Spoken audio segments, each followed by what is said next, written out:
बिस्मिल्लाहिर्रहमानिर्रहीम। आज का हमारा टॉपिक है क्रैमर रूल्स। तो क्रैमर रूल्स के ज़रिए हम किसी भी लीनियर इक्वेशन का सॉल्यूशन सेट फाइंड आउट कर सकते हैं। यानी लीनियर इक्वेशन में हमारे पास एक्स और वाई की वैल्यूज असल में फाइंड आउट करनी होती है। तो क्रैमर रूल के ज़रिए हम किसी भी लीनियर इक्वेशन के वैल्यूज फाइंड आउट कर सकते हैं। तो इसको सॉल्व करने के स्पेसिफिक स्टेप्स हैं। तो फर्स्ट ऑफ ऑल जो स्टेप है वो है इनके हम तीन मैट्रिक्स बनाएंगे। यहाँ पर हम तीन मैट्रिक्स बनाएंगे। एक को हम कहते हैं, ये फर्स्ट ऑफ ऑल जो है इसको हम कहते हैं कोफिशिएंट मैट्रिक्स। इसमें हम एक्स और वाई के कोफिशिएंट लिखेंगे। यहाँ पर एक्स के साथ वन यहाँ पर टच है लेकिन हम लिखते नहीं है, तो कोफिशिएंट ऑफ एक्स 1 और कोफिशिएंट ऑफ एक्स यहाँ पर 2। इसी तरह कोफिशिएंट ऑफ वाई -2 और यहाँ पर 1 है और हम लिखते नहीं है, तो -1। एक को नाम देते हैं हम coefficient matrix which is equal to A, इसको हम ए कहते हैं।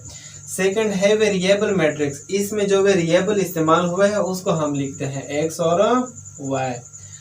राइट साइड पर जो कांस्टेंट वैल्यूज है 5 और 6 वो लिखेंगे। अच्छा, ये जो वेरिएबल मैट्रिक्स है इसको हम नाम देते हैं एक्स का, और यहाँ पर जो राइट साइड पर कांस्टेंट मैट्रिक्स है इसको हम नाम देते हैं बी का। अब यहाँ पर ए की वैल्यू हमारे पास ए मैट्रिक्स आ गया। यहाँ पर 1 -2 2 -1। अब इसके बाद नेक्स्ट स्टेप हमने क्या करना है, determinant of A find out करना है। डिटर्मिनेंट ऑफ ए हम फाइंड आउट करते हैं 1 -2 2 और -1। अब हमें चूंकि पता है कि किसी भी मैट्रिक्स का अगर हम डिटर्मिनेंट फाइंड आउट करना चाहे तो AD - BC इसका फॉर्मूला है। यानी ए और डी आपस में मल्टीप्लाई कर ले, 1 × -1 माइनस बी और सी आपस में मल्टीप्लाई कर ले, -2 × 2। तो यहाँ पर वैल्यू आ जाएगी 1 × -1 से -1, ये माइनस और माइनस आपस में प्लस हो जाएंगी, 2 × 2 से 4। तो यहाँ पर वैल्यू आ जाएगी 3। यानी डिटर्मिनेंट ऑफ ए से हमारे पास वैल्यू आ गई 3। अब नेक्स्ट स्टेप हमने क्या करना है, यहाँ पर हमने रिप्लेस करने हैं, रिप्लेस कोफिशिएंट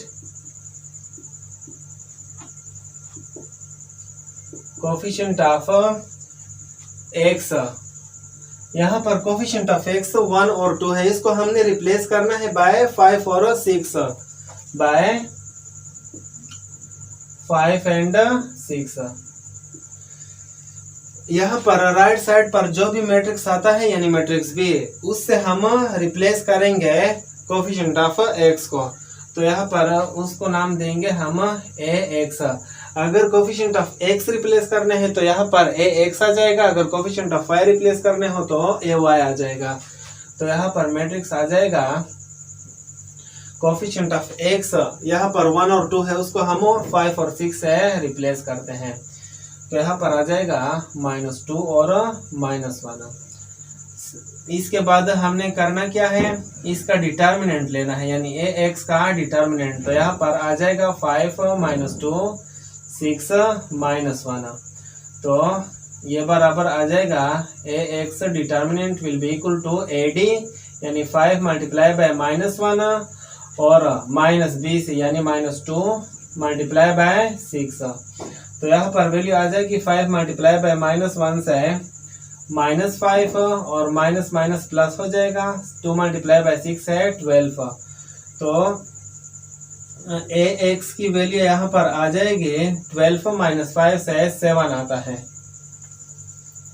अब ये हमने फाइंड आउट कर ली ए एक्स की वैल्यू। अब नेक्स्ट एक्स हमारे पास बराबर होता है A x determinant divided by A determinant. ये एक्स को मालूम करने का फॉर्मूला है। तो ए एक्स डिटर्मिनेंट हमने फाइंड आउट कर लिया है, वो 7 है, डिवाइडेड बाय ए डिटर्मिनेंट यहाँ पर हमने मालूम किया था वो 3 के बराबर था। तो x की वैल्यू आ गई 7 डिवाइडेड बाय 3। सिमिलरली हम रिप्लेस करेंगे, रिप्लेस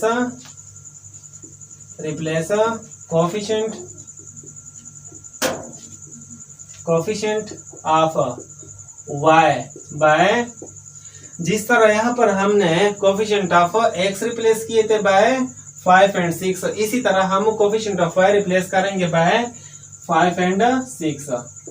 तो इसको हम नाम देंगे ay यहाँ पर आ जाएगा। कोफिशिएंट ऑफ x ऐसे ही लिख ले 1 और 2।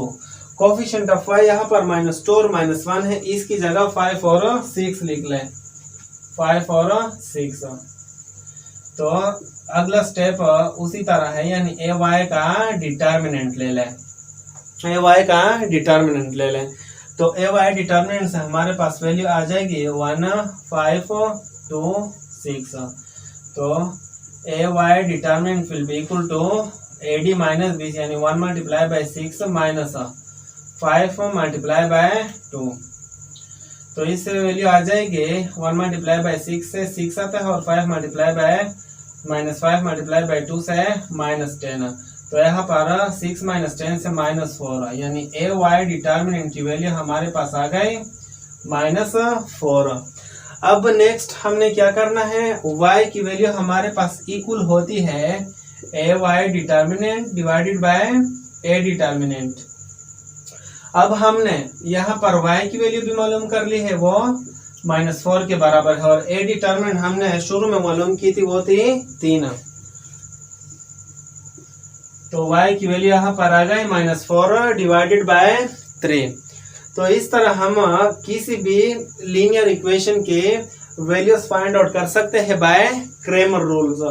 तो यहाँ पर सॉल्यूशन सेट में हम लिखेंगे, सॉल्यूशन सेट x की वैल्यू हमारे पास है 7 डिवाइडेड बाय 3 और y की वैल्यू है -4 डिवाइडेड बाय 3। तो ये इसका सॉल्यूशन सेट आ गया।